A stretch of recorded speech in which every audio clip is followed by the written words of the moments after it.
सदाशिवसमारम्भां शङ्कराचार्यमध्यमाम् अस्मदाचार्यपर्यन्तां वन्दे गुरुपरम्पराम्.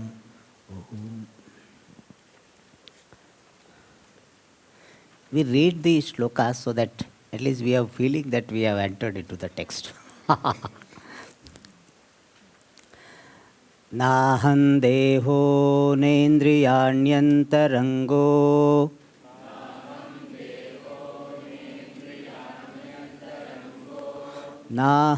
नाहङ्कारः प्राणवर्गो न बुद्धिः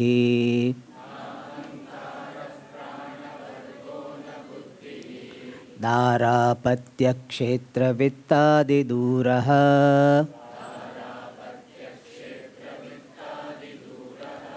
साक्षी नित्यः प्रत्यगात्मा शिवोऽहम्.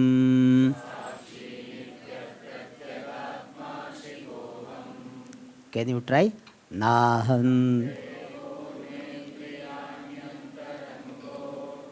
नाहङ्कारः प्राणवर्गो न बुद्धिः दारापत्यक्षेत्रवित्तादिदूरः साक्षी नित्यः प्रत्यगात्मा शिवोऽहम्.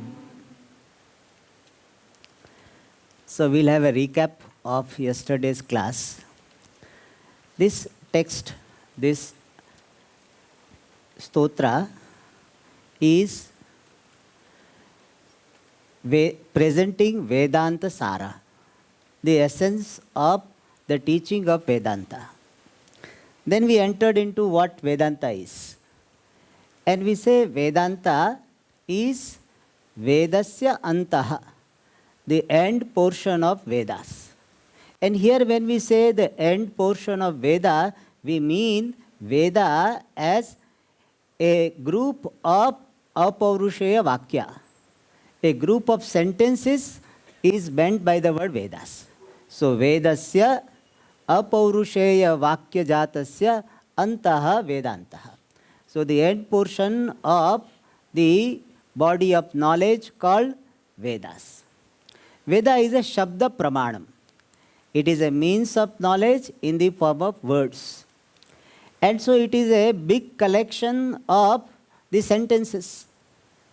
And the end portion of that Veda is called Vedanta, which is otherwise called Upanishad.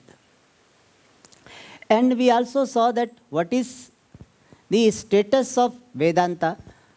So Vedanta is not a theory or practice, it is a pramanam. It is a means of knowledge. And Vedanta is a means of knowledge, means it gives the knowledge. And knowledge of what? Knowledge of limitless self. Knowledge of real nature of the self. And Vedanta will become pramanam, will work as a pramanam, will give us knowledge only when it is handled by a traditional teacher. So Vedanta itself does not give knowledge when it is handled, operated by this traditional teacher. And listening to Vedanta from a traditional teacher is called Shravanam. Being exposed to Vedanta with the help of the teacher is called Shravanam. And by Shravanam, I get the vision about myself. Many people ask this question. He says, Swamiji, Atma is inside and Vedanta is outside. So how can we search for Atma in outside scriptures when the self is inside?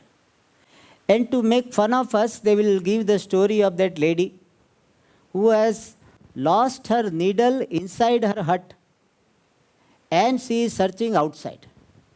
So say you people who are studying Vedanta are like that old lady who has lost her needle inside her hut, but since it is dark, she is searching outside in the street. So similarly, you people are looking for Atma in the words of Shastra. Whereas Atma is what? Within.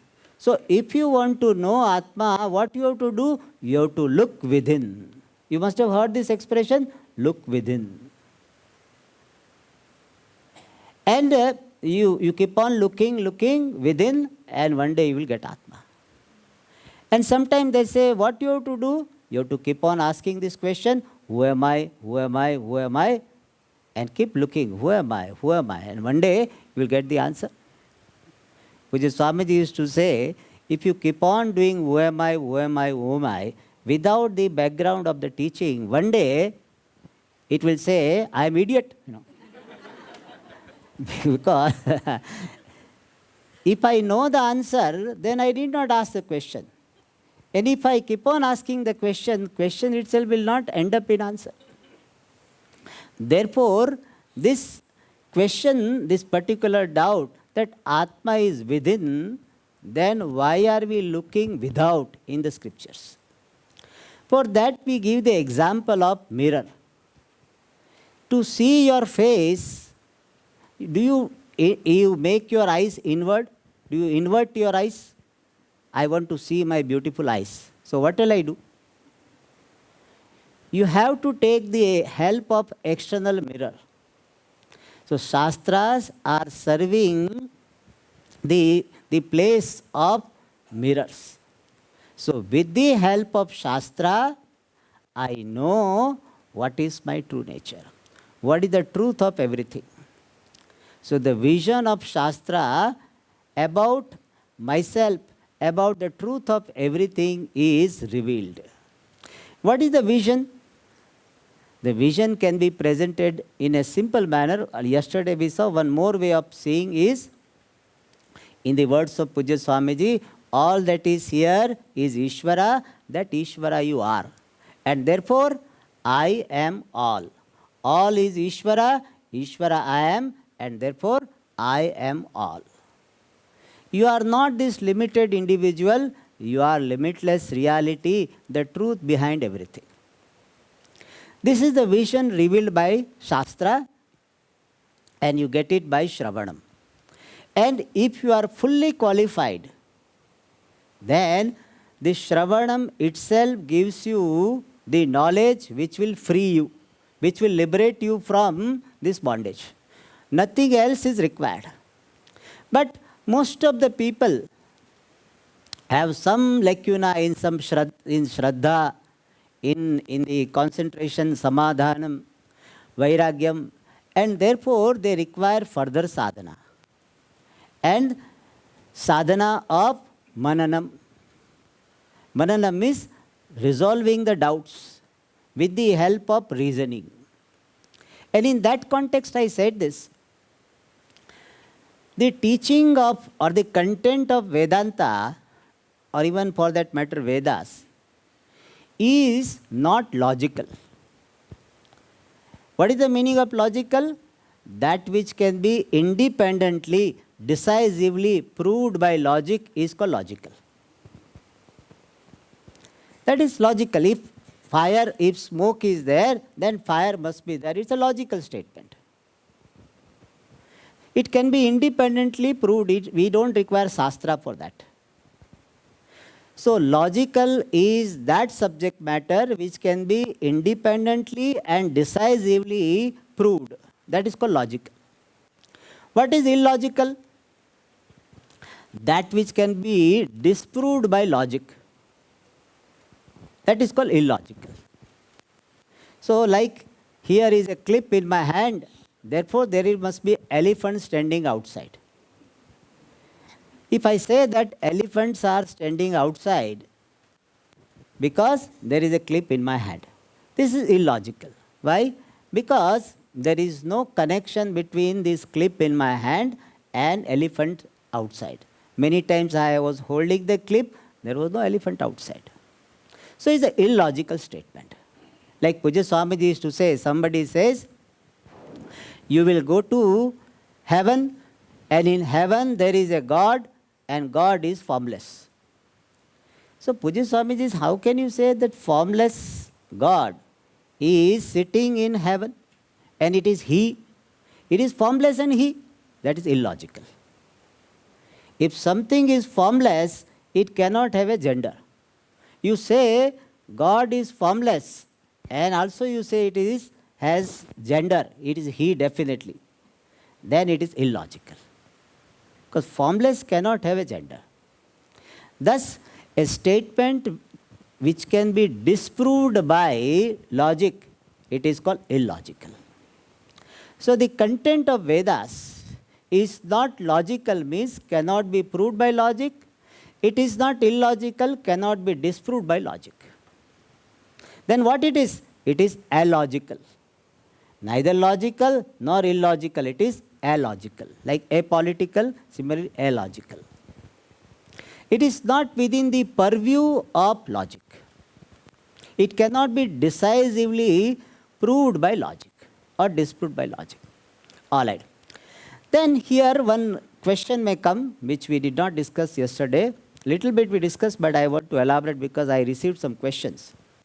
And that is, Swamiji, we have heard that in our pursuit of knowledge, we use not only Shruti, we are supposed to use Yukti also. Reasoning is to be used. You yourself told Mananam is the process of resolving doubt with the help of reasoning. So how can you dismiss reasoning? We don't dismiss. Reasoning or logic is used in two ways in the pursuit of knowledge. One is, we are using the format of logic, like Swamiji gave this morning. Like first, Paksha, you did not use the word Sanskrit word, I will use it. Paksha means locus. Then what is to be established? Sadhya. Means to be, what is to be established, like the mountain is called Paksha, the locus. Fire is Sadhya, to be established. The reason called Hetu in Sanskrit, Dhumat, because of smoke. And Drashtanta, example, it's called Drashtanta. Wherever there is smoke, there is fire. Like in this olden days kitchen. And then Nigamanam, conclusion. Therefore, the mountain has got fire. This is a logical format.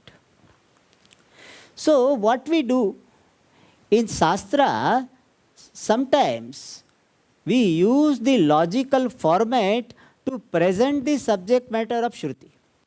So, the content is of Shruti, but the format is of logic.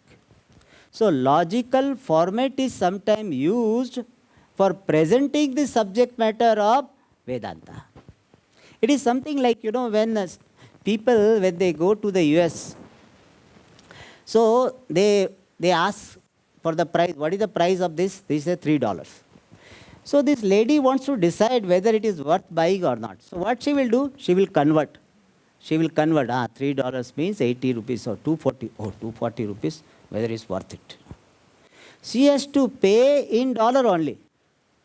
But she doesn't understand these price in terms of dollar. Therefore, husband will say $3 means 240 rupees. Will you buy? No. So it's very expensive. Similarly, the content of Shruti is sometimes presented in the format of logic. So it is not the logic which is proving something. It's only the format of logic is used. Why format of logic is used? Because our buddhi is used to understand things in the format of logic. So once Swamiji gave a nice example. He says in olden days, when we have got a big container, big tin, and from that we have to get some kerosene in our stove. So what we will use will funnel. So with the help of funnel, we will put this content from the big container to our stove, which has got very narrow this mouth. So content is coming from the tin only. But the funnel is used so that our limited buddhi can understand the content of Shruti. So similarly here, the content is of Shruti alone, but the format used is of logic. So what is the utility of logic? It helps us to understand in the language of logic. But it is not the logic which is proving something. It is only the format we use because our buddhi is used in the language of logic. Second usage of the logic reasoning is sometimes what is revealed by Shruti is seems to be dismissed or contradicted by the other means of knowledge. So the opponent will raise the doubt. How can you say that you are Brahman? You are Alpagna, Alpa Shaktiman, and Brahman is Sarvagna, Sarva Shaktiman. How can you say like this? Doubt is raised. And he uses the logic that you cannot be Brahman because you have got different characteristics. Like the horse is different from donkey because they have got different characteristics. So you are different from Ishvara because different characteristics. So they are accusing or they are objecting in the language of logic. And therefore, to show the fallacy in that logic, which is trying to dismiss the vision of Shruti, we are taking the help of logic.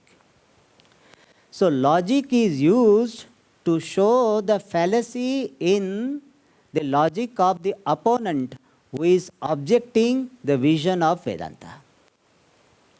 Vedanta does not have the need or the responsibility to prove itself. Vedanta doesn't have. Because the law is, jurisprudence is, that everything is innocent until unless proved otherwise. So Shruti is right. Shruti doesn't have responsibility to prove itself right. Like anyone is accused, doesn't have responsibility to prove itself to be innocent. When this person who is accused, it gives the answer to all the accusations, that it is innocent. Similarly, what all objections raised by the opponent, when they are answered, Shruti doesn't have to prove itself to be valid. Shruti's validity is a starting point. In between there was an objection. When objections are answered, then validity of Shruti stands. This is to be understood well when you are studying Shastra seriously. Otherwise everything okay. But Shruti does not have responsibility to prove its validity. Shastra, Shruti is Swatah Pramanam. It is a Pramanam by itself. Alright. And then when you do Mananam, you get conviction. After cognitive conviction also, there can be one problem, and that is orientation. As Swamiji used the word, wrong orientation. In Sanskrit we call Viparita Bhavana. Viparita means false and Bhavana means habitual error. So the habitual conclusion. So false habitual conclusion is called Viparita Bhavana. And what are the Viparita Bhavana we may have? One this morning Swamiji explained. What? I am bound. I will become free. Even after studying Vedanta for so many years, what is the feeling? I will become free. One day, when I will go to Uttarkashi, and there I will meditate, and one day early morning 3:45 I will be free. You always postpone your moksha to some future time and place. This is one of the wrong orientation. What? I will become free. See, most of you have been studying Vedanta for so many years. But if we say, one who considers himself to be free should sit here. If you have any doubt, you will be burnt. If you are very well convinced and you are owning up this freedom, sit here. Hardly anybody will come. Especially when I say you'll be burnt. No, Swamiji. After 1 year, Swamiji. Or after I go to Uttar Kashi. So this is one wrong orientation. What is that? I will become free. The truth is what? Aham muktaha asmi. As he said, muktosi sarvada. We Ashtavakra Gita we studied. You are always free. Right now I am free. But one orientation, wrong orientation is, one day I will become free. Another wrong orientation about myself is that I have so many punya papa. This punya papa doesn't leave the person for a very long time. That is why if you read some stotra which says that this stotra, if you read for 11 days, you will be free from all papas. Atra na samshayaha. There is no doubt about it. Very likely you will read it 11 days. Why? You feel I have got some papa. That this Falashruti, that means the description of the result, it appeals to our heart. If somebody says, there are some place when you pass through that particular the gate or something, you will get moksha. Vaikuntha Dwara is there. In fact, one place is there, in there some animal is there, in that, from there you have to pass. Something is there, golden something. So you have to pass through, then you will get moksha. If you pass through that, you will get moksha, and you will stand in queue also for that. Not that you happen to be going, no, you will stand in queue for that. What does it mean? Not fully convinced. That nishtha, that abidance has not come. That right now I am free. So this is one viparita bhavana. That I am not free, I have got punyam and papam. And I am subject to pleasure and pain. I am sukhi and I will become dukhi. I don't want to be dukhi. So that feeling that I am subject to sukha and dukkha, that orientation doesn't go. And one more orientation is this sense of location. I am located here. This is a big viparita bhavana.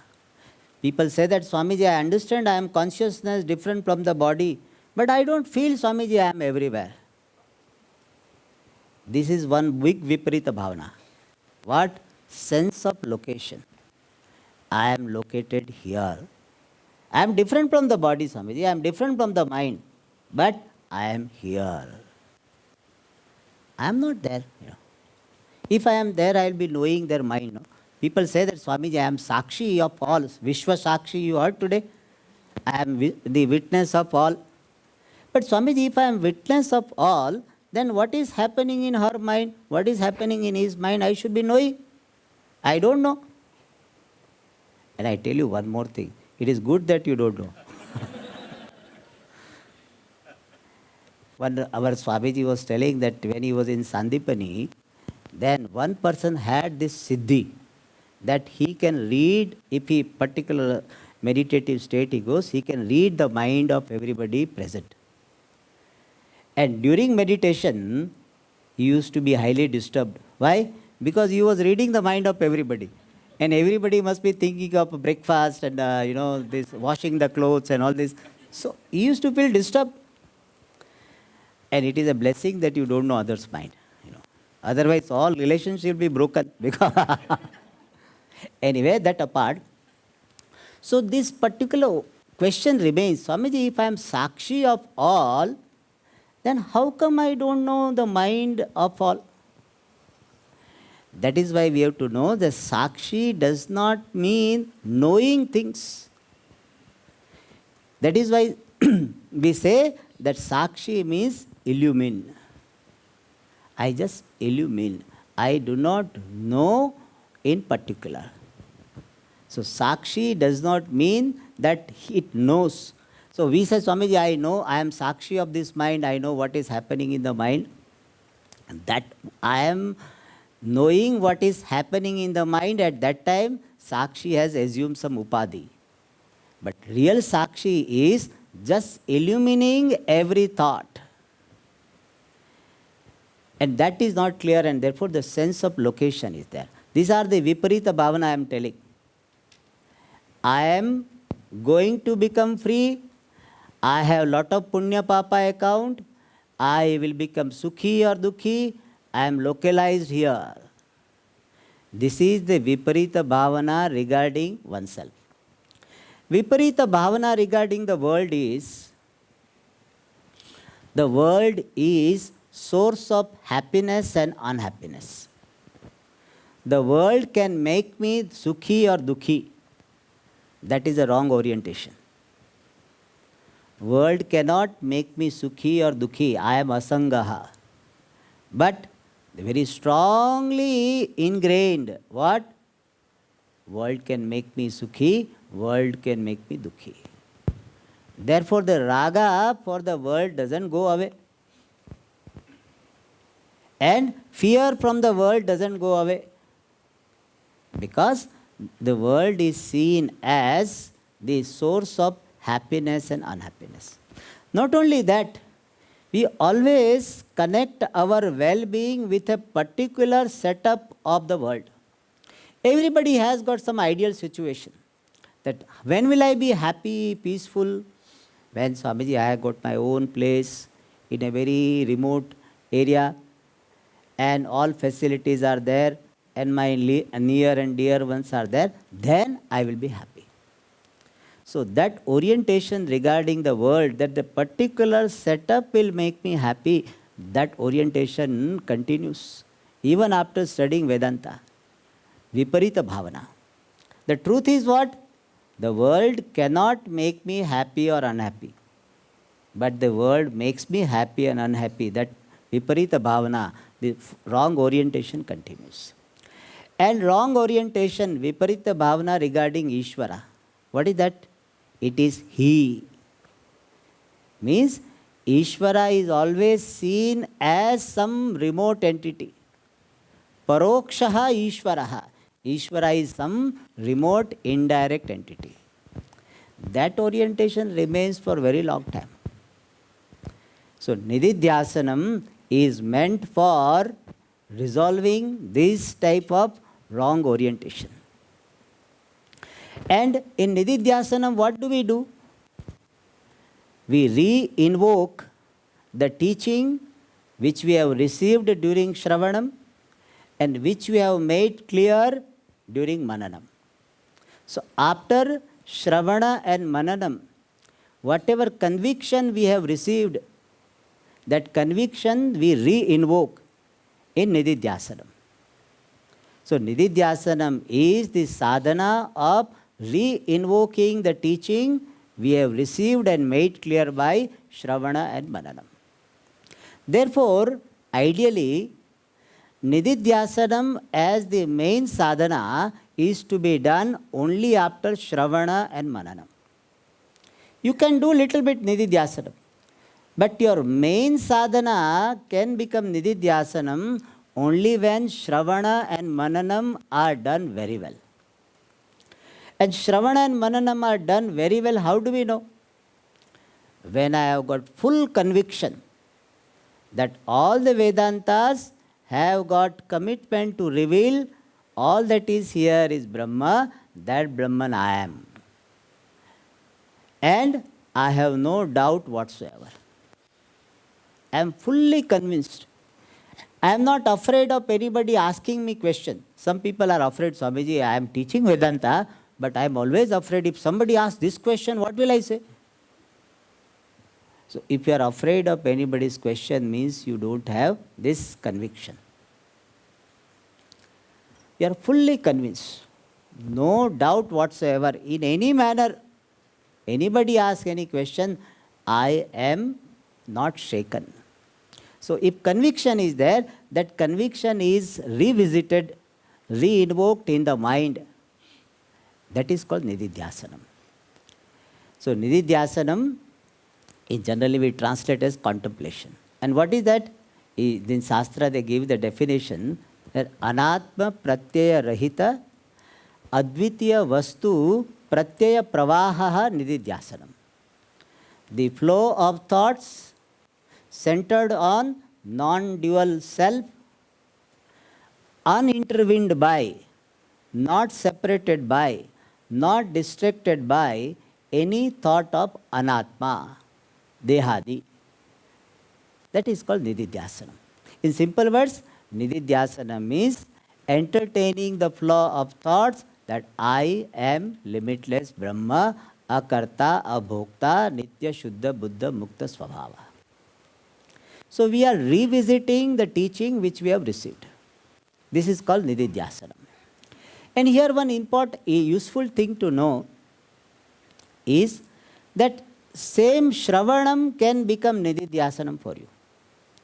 So this class I am giving, it can be shravanam for some people, if it is helping you to get the vision of Shastra. It can become mananam for you, if it is helping you to resolve the doubts. And it can become nididhyasanam, if you have already fulfilled the purpose of shravana and mananam. So same class can become shravana, manana and nididhyasanam for different people. Even for you, once upon a time this shravanam was shravanam, then it became mananam, now it can become nididhyasanam. So nididhyasanam can be in the form of listening to the Shastra again, or it can be in the form of sharing the teaching. That also is nididhyasanam. And this nididhyasanam, generally, as I said, to be done after shravanam and mananam have done their job. But if somebody doesn't have conviction, but he has got shraddha in the teaching of Shastra, means I am not able to see it with conviction that I am Brahman. But Shastra says that I am Brahman, I am akarta, abhokta, so I must be akarta, I must be abhokta. Then also Shastra says you can have this flow of thoughts, I am akarta, I am abhokta. That is what in this morning class, Vishwasa Piyusha, means aham akarta iti Vishwasa Piyusha. Even you have shraddha in the Shastra, the teaching of Shastra, you can repeat this idea. It will not be called nididhyasanam. It will be called ahangraha upasana. It will be called meditation where you are entertaining the thoughts of identity with Brahman. The ahangraha upasana also okay.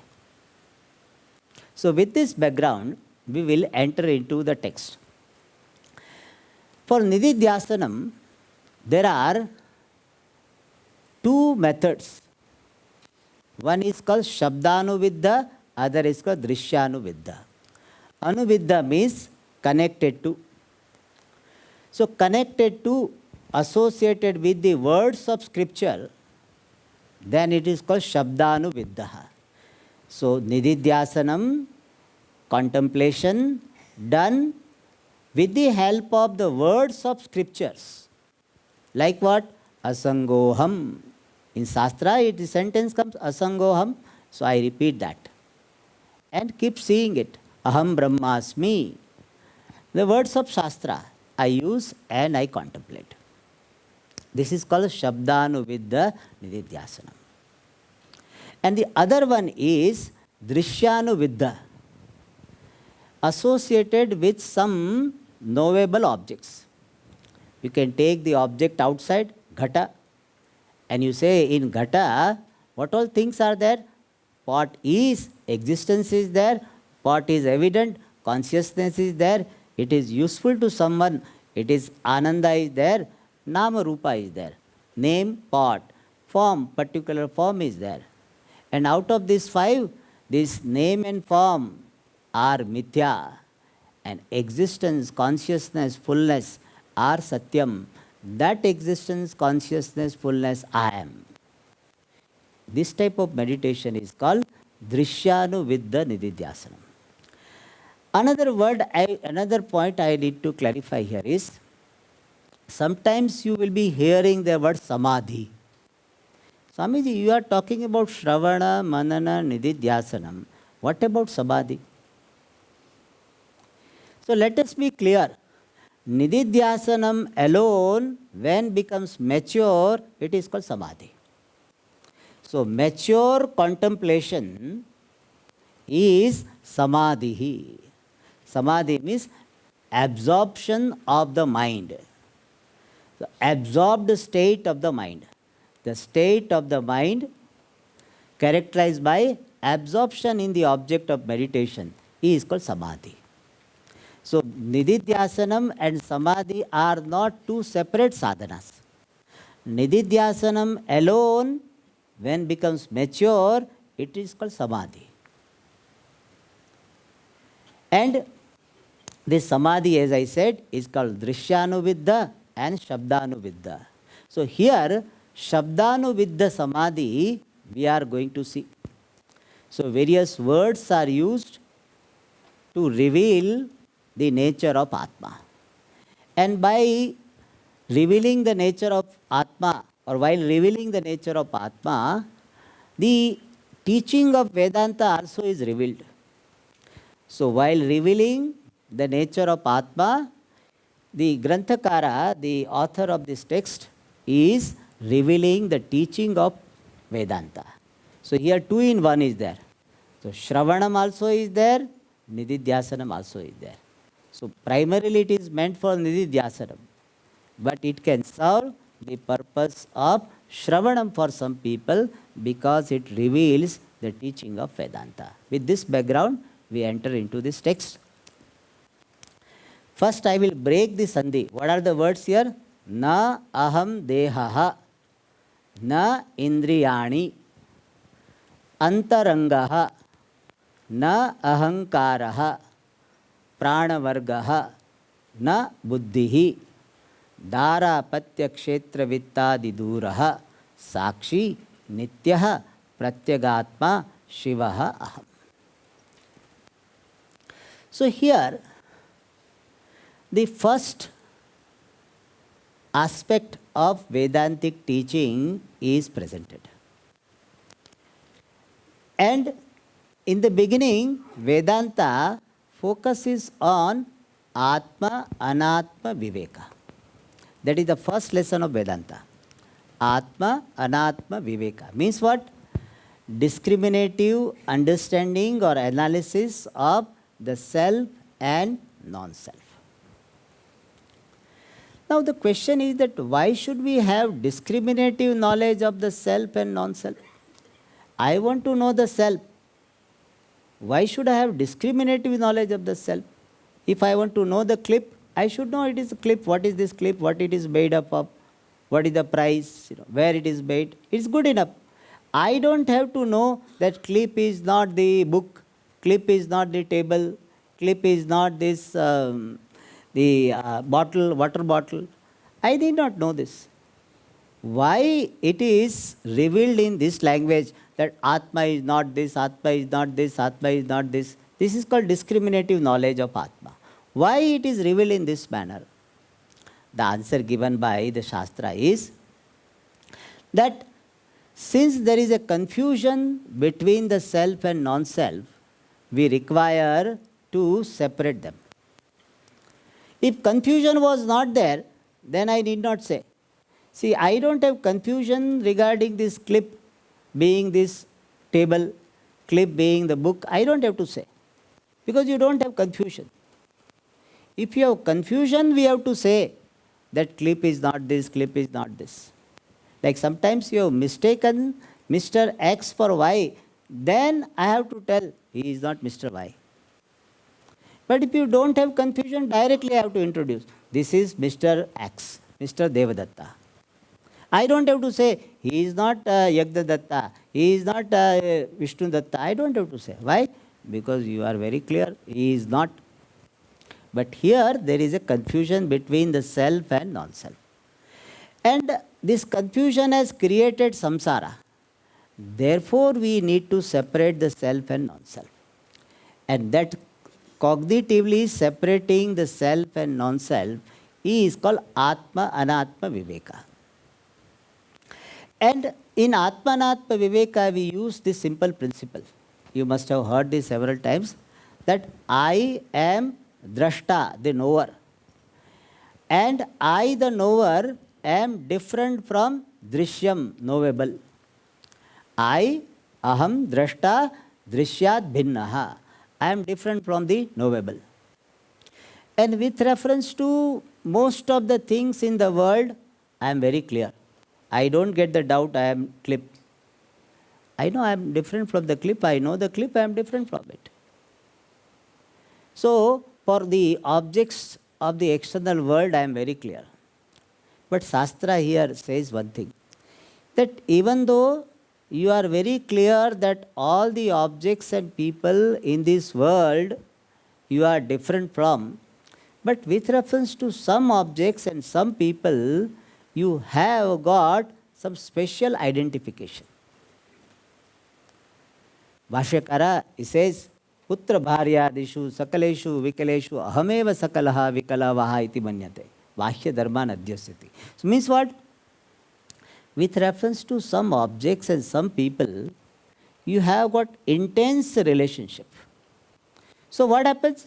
When you have intense relationship with your child, then what happens?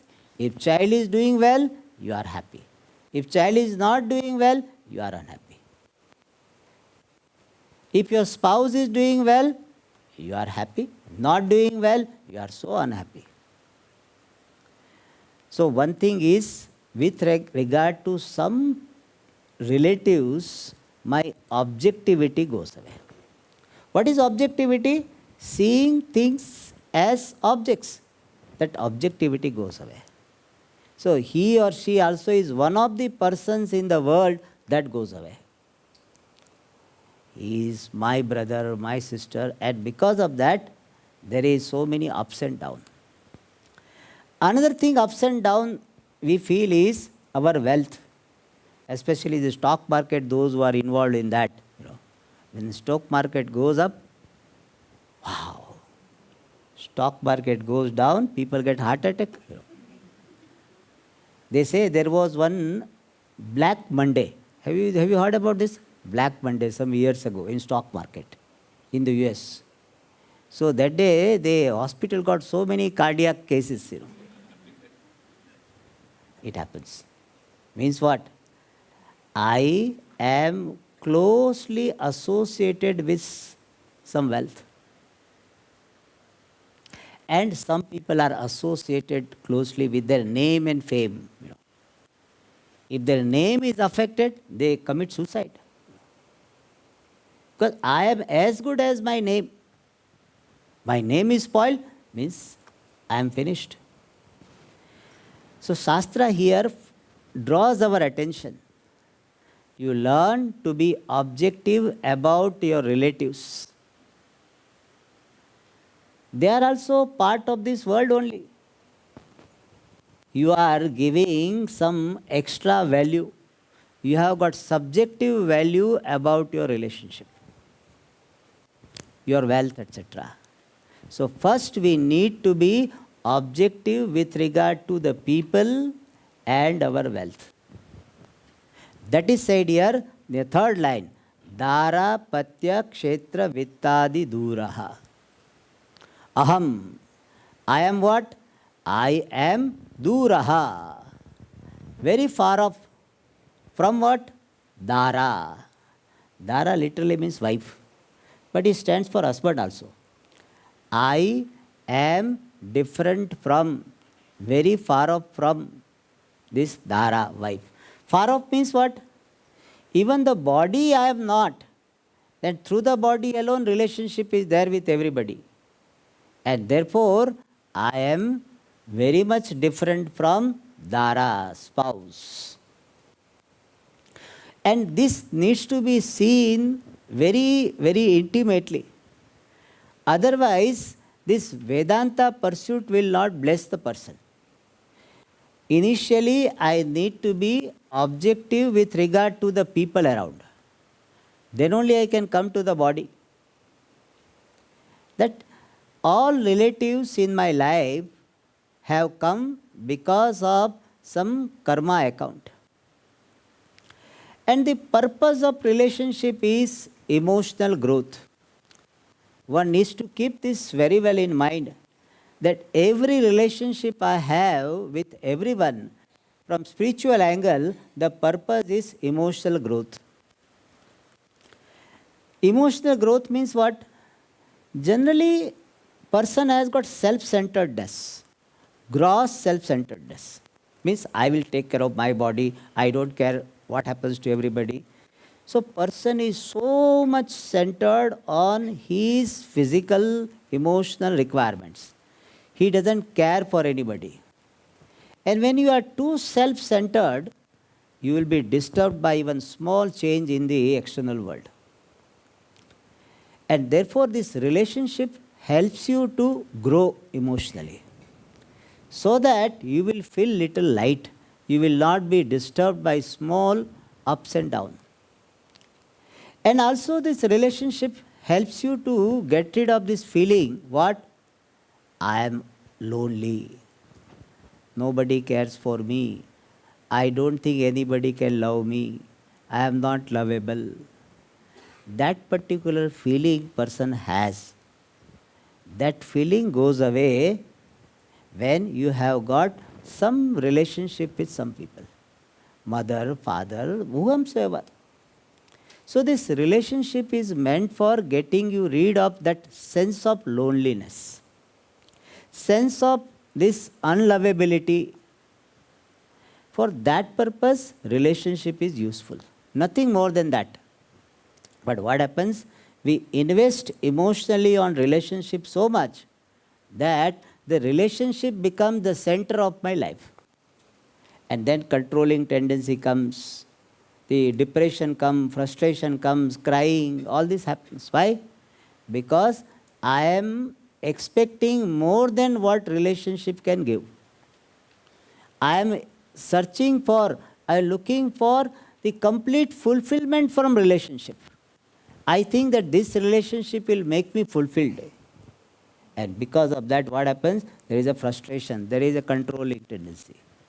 So Shastra says, learn to be objective about relationship. Learn to be objective about your wealth. Remember, when you came alone, your wealth balance was what? Zero. When you go back, when you leave this body, even that cloth also they say they will remove.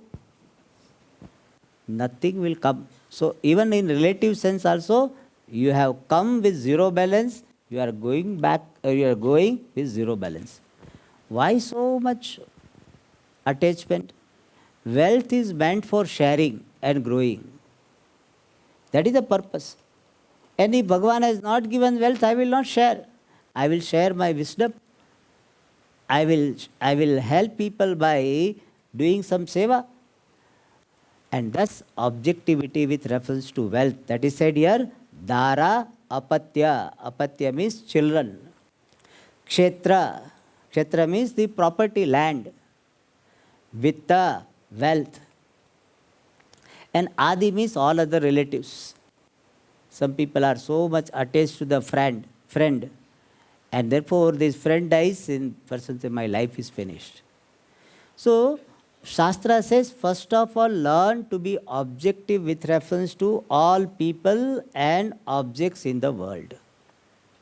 Which is Swamiji used to say, this objectivity is maturity. Means, emotional maturity means what? Objectivity. What is objectivity?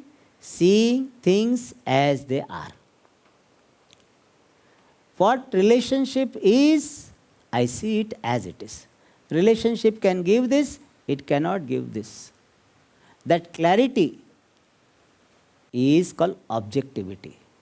So with reference to everything in the world, there is objectivity. Dara, Patya, Kshetra, Vittadi, Duraha. Then you come to the next one. What? Naham Dehaha. Employ the same principle. Whatever I am aware of, I am different from that. So this body is something I am aware of, and therefore I am different from the body. As this morning Swamiji was telling, there is a space, cognitive space between me and the body. There is no physical space. Remember, we are not talking about astral traveling. Some people say that you have to go out of the body, you should experience the out of the body situation, you should travel. We are not, Vedanta is not committed to any mystical experiences. So when we say you are different from the body, it is a cognitive space we are talking. There is no physical space between you and the body. So you should not think that, Swamiji, I am contemplating, I am different from the body, so I should rise up from the body, rise above the body, and I will be sitting here watching this body. Some Mahatmas have this experience, you might have heard, and therefore you want to have that. If you happen to have that experience, well and good.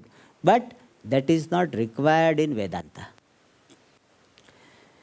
The Vedanta pursuit is the cognitive pursuit. Vedanta is not experience oriented. We don't have the commitment to have some mystical experience. We are committed to have right understanding about yourself. So it's a cognitive pursuit. That is why it doesn't appeal to many people. So we are talking about cognitive space. I am different from this body.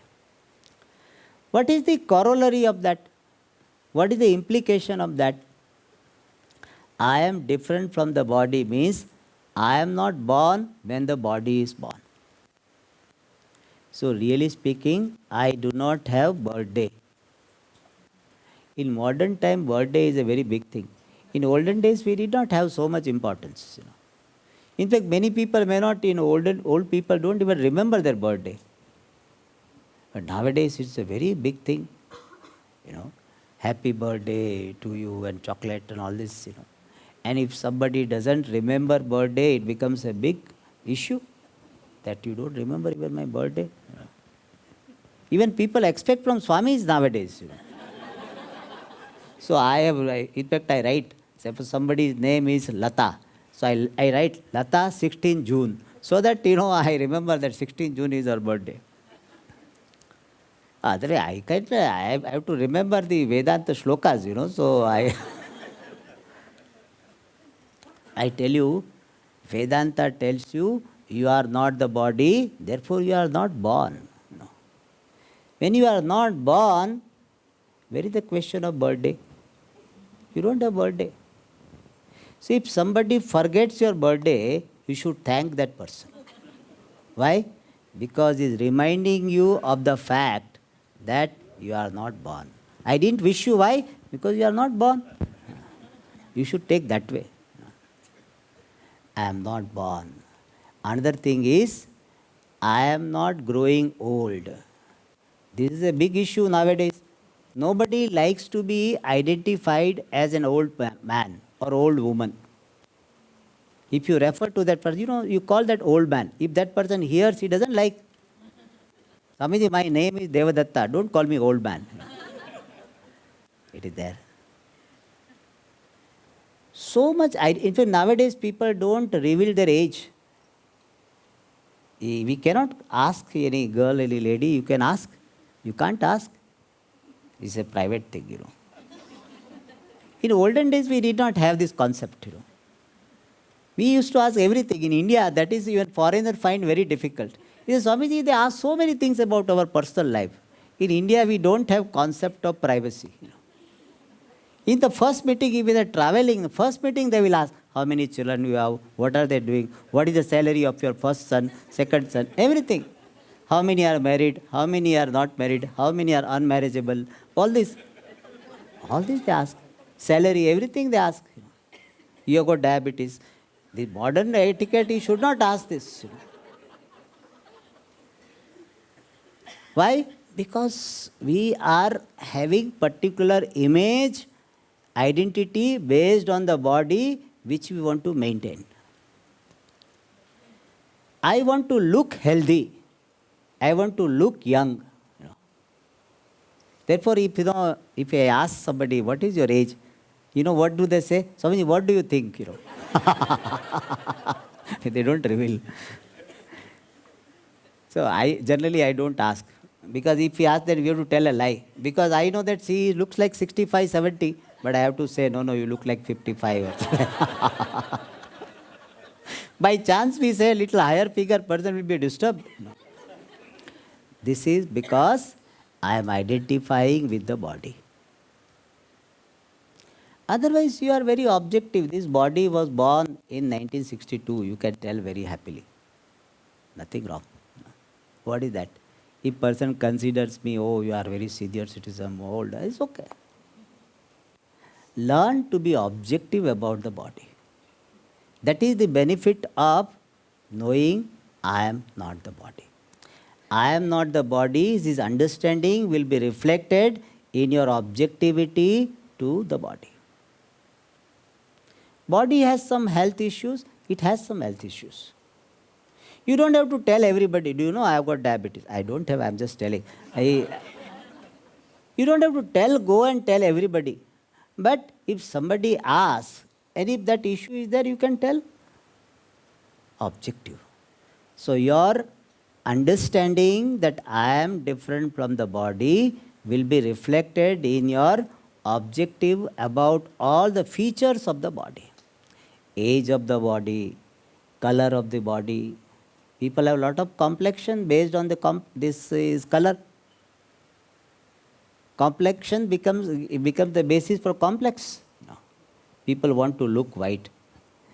Other day we had a meeting of our work staff, and we were discussing that which color of sari we have given. So we asked that this time we have given this dark color. Is it okay? So one lady said, Swamiji, we are also dark. Our sari also is dark. So next time you give light color. Okay, we said. How much complex is that? No. So your understanding, I am different from the body, will be reflected in your complete objectivity about the body.